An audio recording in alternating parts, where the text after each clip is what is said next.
راہ یروشلم، مقدس لوکا کی انجیل، اس کا 9 باب 51 تا 56 آیات تک۔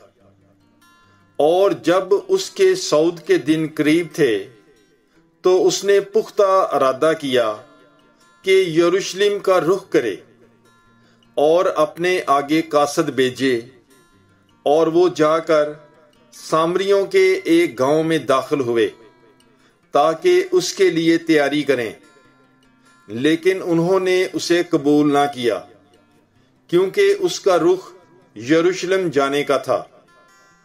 اس کے شاگرد یعقوب اور یوحنا نے یہ دیکھ کر کہا کہ اے خداوند، کیا تو چاہتا ہے کہ ہم حکم دیں کہ آسمان سے آگ اترے اور انہیں بھسم کرے؟ تب اس نے مڑ کر انہیں جھڑکا اور کہا، تم نہیں جانتے کہ تم کس روح کے ہو؟